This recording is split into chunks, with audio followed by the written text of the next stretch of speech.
How we doing today, people? This is your boy Bry. We're out on the location here and we have what's called well pump issues. Let's take a look at what we got. So as you can see, we've pulled the well out of the casing. We have the rope, okay? They at least had a rope tied to the top of the well cover. That way if something broke, you'd at least be able to recover the well pump. As you can see, the person had a bunch of duct tape holding stuff together originally, and that's not really what we're going for. This had a new wire put in it a while back, but as you can see down towards the bottom end of the pump, they did have one of these here. That's usually where your wires go through.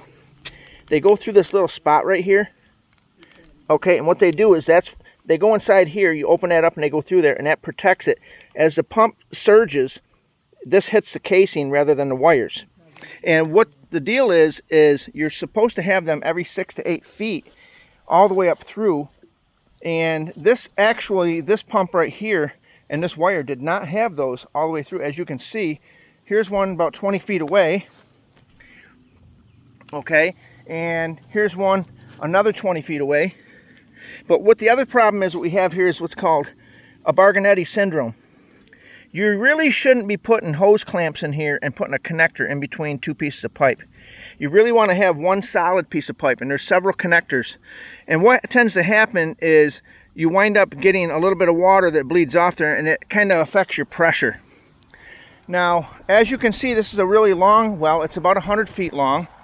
And what I'm going to have to do, your boy Bry said he's going to get a brand new hose and a bunch of these here.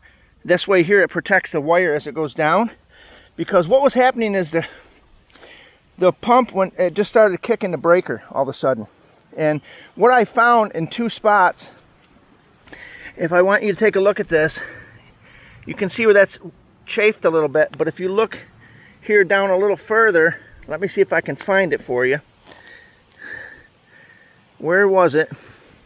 There's a couple spots. There's one here and there's one down here, but there's actually a bare spot that I found right here. Can you see the wire right there? That is hit against the side of the casing, and what that does is that grounds out in the breaker and it shuts it off. And all because that these little protector pieces were not put on in the first place. Now we have to go buy a whole new wire, and we have to get a whole new pipe, and thank God it wasn't the well pump. And we're going to get another one of these little bladders. These, you put these on and you push them down. What that does is it goes against the well casing, and it kind of helps minimize the torque off of the pump. The other thing that they did is they went with a really smaller size hose here. So what we're going to do is see if we can't upgrade the hose to an 1.5 inches rather than 1.25 inches. And right here is where they hooked that rope to. I just untied it just for now. And then the other thing I wanted to show you was this is a tool that you can make. Now your friend Bry's got one of these. I made one. And this goes down on the side of the, which I'll show you down here. This goes on the side of the well casing, and there's a fitting. There's like a 90-degree fitting that you have to spin down into it. And let me show you what I'm talking about.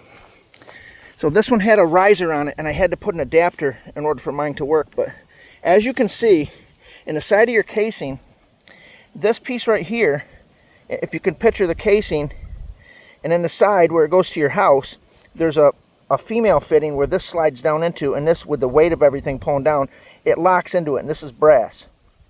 And the only way to pull your well out with the hose is you spin this pipe in here, and it has a T-handle on it, like I showed you, and that's how you get them out. But this was a simple fix. It was a fix that said we had to do it right the first time, because now we're here and we say to ourselves, it's a beautiful day to get it done, but we got to get the power to this pump restored, and we got to do it right. I will give you an update as soon as the situation's resolved. Stay posted, people. This is your friend Bry. I've got to get on down the road.